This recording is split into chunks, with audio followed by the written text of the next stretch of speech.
Commander Vex'tar adjusted his 4 eyes, each blinking independently as he watched the human shuffle past with his cleaning cart.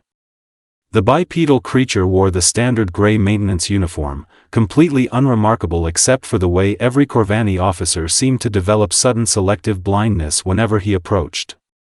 Pathetic, Vex'tar muttered, his mandibles clicking in disgust. How the mighty Galactic Federation ever accepted such primitives into our ranks remains beyond my comprehension. The human, Marcus Riley, according to his badge, continued mopping the spotless corridors of the KFS Dominion with methodical precision.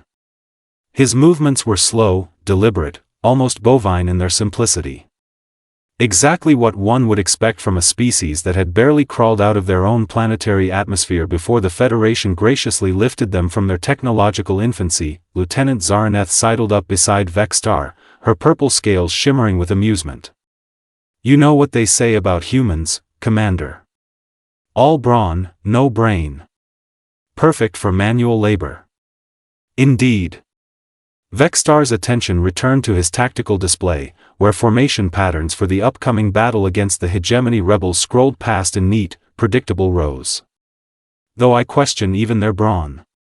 Look at him, barely 6 feet tall, no natural armor, no claws, no enhanced musculature. What possible evolutionary advantage could such weakness provide? The human janitor had paused near a maintenance panel, apparently fascinated by some invisible speck of dust. His cleaning motion was hypnotic in its monotony. Back and forth. Back and forth. The very picture of simple-minded contentment. Sir, came the voice of Ensign Clixera from the communication station, Admiral Threx'on requests your presence in the strategy chamber. The hegemony fleet has been spotted 3 systems away. Vex'tar straightened his impressive 8-foot frame. Finally, some real military action. Not like the laughably easy conquest of Earth 15 years ago, though he had to admit, the humans had shown surprising stubbornness for such a primitive species. Too bad stubbornness couldn't overcome superior technology. The strategy chamber buzzed with activity as holographic star maps rotated above the central table. Admiral Threx'on, his cybernetic eye gleaming against his battle-scarred carapace, gestured toward the approaching enemy formations. Gentlemen, the Admiral began, his voice carrying the weight of 1,000 victories, the hegemony thinks they can challenge Korvanni supremacy with their pathetic rebellion. They have forgotten the lessons we taught them during the Outer Rim campaigns. The assembled officers, all Korvanni, naturally, murmured their agreement. Humans weren't allowed in strategic planning sessions. They lacked the cognitive capacity for complex military thinking. Their fleet consists of 47 ships, Threx'on continued, including 3 dreadnoughts and a command carrier. Our intelligence suggests they're using modified Arxian shield technology. Vex'tar frowned. Arxian shields were notoriously difficult to penetrate, even with Korvanni plasma cannons. Sir, what's our tactical approach? Standard formation Alpha 7. We'll use our superior firepower to. The chamber door hissed open, and Marcus Riley shuffled in with his cart, completely oblivious to the shocked silence that followed. Every eye in the room tracked his movements as he began cleaning the spotless floor with the same methodical precision he showed everywhere else. What is this? Admiral Threx'on's voice could have frozen liquid nitrogen. Who authorized this creature to enter a classified briefing? Lieutenant Zaraneth stepped forward, her scales flushing darker with embarrassment. Sir, I believe there was a miscommunication with the cleaning schedule, remove it immediately. But as 2 security officers moved toward the human, Admiral Threx'on suddenly stopped mid-sentence. His cybernetic eye whirred, focusing on something behind the janitor's neck. The cleaning motion continued. Back and forth. Back and forth. But now Vex'tar noticed something else, a pattern in the seemingly random swipes. The human's cloth traced geometric shapes on the floor. Complex geometric shapes that looked almost like mathematical equations. Threx'on whispered, his voice barely audible. The Admiral moved closer, his massive form looming over the oblivious janitor. There, barely visible beneath the human's uniform collar, was a series of intricate tattoos. Not the crude body art typical of primitive species, but something far more sophisticated. Symbols that made Vex'tar's advanced mind struggle to comprehend their meaning. "Stop," Threx'on commanded softly. Marcus Riley looked up with brown eyes that suddenly seemed less vacant than before. For just a moment, Vex'tar could have sworn he saw something calculating behind that gaze. Something that assessed every officer in the room with the precision of a targeting computer. "Sorry, Admiral," Marcus said, his voice carrying a slight accent that somehow managed to sound both apologetic and subtly mocking. "Just doing my job. You know how it is with us simple humans, we see dirt, we clean it." The silence stretched until Vex'tar could hear his own breathing apparatus cycling. Something was wrong here. Very wrong. "What's your background, Janitor?" Threx'on asked, each word carefully measured. Marcus shrugged, the motion causing his collar to shift slightly. More symbols became visible, equations that hurt to look at directly, as if they existed in more dimensions than Vex'tar's brain could process. "Standard stuff, sir. Born on Earth, joined the Federation workforce when you folks showed up. Turns out I'm good at cleaning things up." He paused, and that calculating look flickered again. "All kinds of messes, really." Admiral Threx'on's cybernetic eye zoomed in on the tattoos. His expression grew increasingly disturbed as pattern recognition algorithms tried and failed to decode what they were seeing. "These symbols," he said slowly, "they're not in any known mathematical framework." "Oh, those old things?" Marcus chuckled, and the sound somehow managed to be completely innocent and utterly terrifying at the same time. "Just some doodles I picked up in my youth.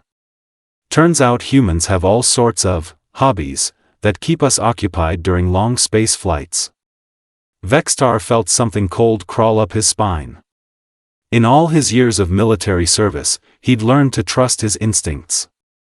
And right now, every instinct was screaming that they'd made a terrible mistake. "Security," Admiral Threx'on's voice was carefully controlled, "escort Mr. Riley to detention for questioning." "Now, Admiral," Marcus said, still cleaning with that same methodical precision, "that seems a bit excessive for a janitor, doesn't it? I mean, what could a simple human possibly know that would interest the mighty Korvanni military?" He stood slowly, and Vex'tar realized that the human's posture had changed. Gone was the submissive slouch of a menial worker. This was the bearing of someone accustomed to command. "Besides," Marcus continued, his brown eyes now definitely sharp with intelligence, "you really should be focusing on those hegemony ships. 47 vessels, you said? Including 3 dreadnoughts and a command carrier?" Every officer in the room tensed. "That information was classified," Marcus smiled, and it wasn't a pleasant expression. "Funny thing about those Arxian shields they're using. Most folks think they're impenetrable. But you know what I've learned in my 15 years of cleaning around this fleet?" He leaned against his mop handle with casual confidence. "Everything has a weakness. You just need to know where to look." The tactical display suddenly flickered, showing new data that hadn't been there moments before. Ship specifications. Shield frequencies. Tactical vulnerabilities that should have been impossible for anyone to access, let alone a janitor. Admiral Threx'on's cybernetic eye fixed on Marcus with laser intensity. "Who are you?" "I told you, Admiral. I'm just the janitor." Marcus Riley's grin widened. "Though I suppose now might be a good time to mention that before I took this delightfully peaceful job, I used to have a different profession." He paused, letting the tension build. "I was what you might call a problem solver." The strategy chamber felt smaller suddenly, as if the walls had moved closer to accommodate the weight of Marcus Riley's revelation. Commander Vex'tar's 4 eyes blinked in rapid succession, a nervous habit he'd developed during his academy days when facing impossible tactical scenarios. "A problem solver," Admiral Threx'on repeated slowly, his cybernetic eye whirring as it analyzed every micro-expression on the human's face. "How quaint. And what sort of problems did you solve, Mr. Riley?" Marcus set down his mop with deliberate care, the simple action somehow transforming from mundane maintenance into a declaration of intent. Oh, you know. The usual human specialty. He straightened, and Vex'tar noticed the janitor's shoulders were broader than they'd appeared moments before. Making impossible things possible. Lieutenant Zaranetha's scales had shifted to a nervous yellow-green. Sir, perhaps we should call additional security. No, Threx'on raised a massive clawed hand. I want to hear what our janitor has to say about our current tactical situation. Marcus glanced at the holographic display, where the hegemony fleet continued its inexorable approach. His brown eyes tracked movement patterns with the precision of a military analyst. Well, Admiral, your standard formation Alpha 7 is certainly traditional. Traditional, Vex'tar couldn't keep the indignation from his voice, has won us every major engagement for the past 3 centuries. Against enemies who fought traditionally, yes. Marcus moved toward the tactical display, and somehow every officer in the room stepped aside without realizing it. But the hegemony learned a few tricks during their last rebellion. Nasty habit, learning from defeat. He gestured toward the enemy formation, and the display responded to his touch, something that should have been impossible without proper authorization codes. See how they're approaching in that tight defensive cluster. Most commanders would assume they're being cautious. Protecting their flanks. Marcus shook his head with what looked suspiciously like pity. Your people really don't understand human military doctrine, do you? Admiral Threx'on's mandibles clicked ominously. Elaborate. It's called a Trojan formation. Named after an old Earth story about a wooden horse. The hegemony isn't being defensive, they're baiting you into exactly the kind of traditional engagement you're planning. Marcus manipulated the display, revealing hidden weapon emplacements within the enemy fleet's seemingly protective formation. Those aren't shield generators in their center ships, Admiral. They're quantum disruptors. The moment your forces commit to Formation Alpha 7, they'll collapse their defensive shell and turn your nice, orderly attack into a very ugly surprise party. The silence that followed was broken only by the soft hum of the ship's environmental systems. Vex'tar felt his world tilting sideways as the implications sank in. How could you possibly know this? He demanded. Our intelligence networks are the most sophisticated in the galaxy, are they? Marcus interrupted, and his smile held no warmth whatsoever. Tell me, Commander, in all your sophisticated intelligence gathering, did anyone think to ask the janitor what he'd observed during his 15 years of cleaning your ships? The human moved to another section of the display, calling up personnel files with casual ease. Funny thing about being invisible. People say the most interesting things when they think nobody important is listening.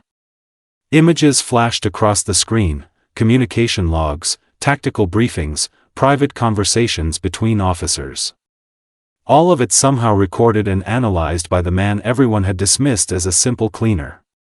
Captain Mortax of the Engineering Division, for instance, had fascinating conversations with his hegemony contact about quantum disruptor placement. Very detailed conversations. In the mess hall. While I was emptying trash receptacles. Vex'tar's breathing apparatus wheezed as the full scope of the security breach became apparent. You're saying you've been conducting espionage operations for 15 years? Espionage? Marcus looked genuinely offended. Commander, I'm hurt. I prefer to think of it as thorough cleaning. You'd be amazed what gets thrown away in supposedly secure facilities. Admiral Threx'on stepped closer, his massive frame casting shadows across the tactical display. If you knew about this hegemony operation, why reveal it now? What do you want? Marcus tilted his head, considering the question with theatrical seriousness. Well, Admiral, that's the thing about us humans. We're surprisingly sentimental creatures. This bucket of bolts you call a flagship? I've been cleaning it for 7 years. I've grown rather fond of it. He paused, letting his gaze sweep across the assembled officers. Plus, there's the small matter of my contract. I've got 3 more years of guaranteed employment with the Federation. Be a shame if the ship got blown up before I could collect my pension. The Admiral's cybernetic eye fixed on Marcus with mechanical precision. You're not just a janitor. Oh, but I am, Marcus protested with mock sincerity. I'm an excellent janitor. Ask anyone. But back on Earth, before your people arrived with your generous offer of Federation membership, I had what you might call a military background. More files appeared on the display, human military records that should have been classified beyond even Korvanni access levels. Captain Marcus Riley, Earth Defense Force Special Operations. Specialist in unconventional warfare and impossible tactical solutions. Marcus shrugged as if discussing the weather. Retired early when the Federation showed up. Seemed like a good time to try a quieter profession. Lieutenant Zaranetha's scales had shifted to pure white, the Korvanni equivalent of shock. The Earth Defense Force was completely dismantled after integration. Their records were sealed. Were they? Marcus's grin turned predatory. Amazing what gets misfiled in bureaucratic transitions. Almost like someone wanted those records to stay hidden. Admiral Threx'on's mandibles spread in what might have been admiration or fury. So what's your solution, Captain Riley? How does a retired human special operations officer propose to defeat a hegemony fleet using quantum disruptors? Marcus cracked his knuckles, a distinctly human gesture that somehow sounded ominous in the sterile chamber. Simple, Admiral. We're going to do something your traditional tactics manual doesn't cover. He manipulated the display again, showing new formation patterns that made Vex'tar's enhanced brain struggle to follow the logic. We're going to cheat. The tactical projection shifted, revealing a battle plan so audacious that several officers gasped audibly. Instead of the traditional approach, Marcus proposed splitting the Korvanni fleet into seemingly chaotic groups, approaching from multiple vectors simultaneously. The hegemony expects you to fight like Korvanni, Marcus explained, his hands dancing across the display controls. Honorable. Predictable. Following established protocols. But humans? We learned a long time ago that honor is a luxury you can't afford when extinction is the alternative. This formation violates every principle of space combat, Commander Vex'tar protested. It leaves our flanks exposed, divides our firepower, exactly. Marcus's brown eyes gleamed with something that made Vex'tar's skin crawl. It's so tactically unsound that no rational commander would attempt it. Which is precisely why it'll work. He highlighted specific ships in the formation. Your people see chaos. I see coordination. While the hegemony focuses on your obvious attack vectors, thinking they're luring you into their trap, my real strike force approaches from the one direction they'd never expect. Which is? Marcus pointed to a trajectory that seemed to lead nowhere near the enemy fleet. Straight up. The silence stretched until Admiral Threx'on finally spoke. You want to attack from the galactic plane perpendicular? Ships don't usually look up in space combat, Marcus explained with the patience of someone addressing particularly slow children. Three-dimensional thinking is surprisingly rare among species that evolved on planetary surfaces. Even your advanced Korvanni tactics assume engagement on roughly the same spatial plane. But the energy expenditure alone will be worth it when we drop quantum torpedoes directly onto their command carrier's bridge. Marcus's smile was pure predator now. Sometimes the best way to solve a complex problem is to bypass the complexity entirely. Vex'tar found himself staring at a battle plan that violated everything he'd learned about space combat. It was reckless, unconventional, and absolutely insane. It was also, he realized with growing horror, brilliant. There's one problem, Admiral Threx'on said slowly. This plan requires coordination timing that's beyond our current capabilities. The margin for error is non-existent, Marcus agreed cheerfully. Which is why you're going to need someone with experience in impossible tactical coordination to oversee the operation. The implication hung in the air like a quantum bomb waiting to detonate. You, Vex'tar whispered. Me, Marcus confirmed. He picked up his mop again, the gesture somehow transforming the mundane tool into a symbol of hidden competence. After all, Admiral, who better to coordinate a cleaning operation than the janitor? Admiral Threx'on stared at the human for a long moment, his cybernetic eye processing calculations at superhuman speed. Finally, his mandibles spread in what might have been the Korvanni equivalent of laughter. Very well, Captain Riley. But if this plan fails, Marcus interrupted, we'll all be too dead to worry about blame assignment. But Admiral? He shouldered his mop like a military rifle. When has a human ever let impossible odds stop them?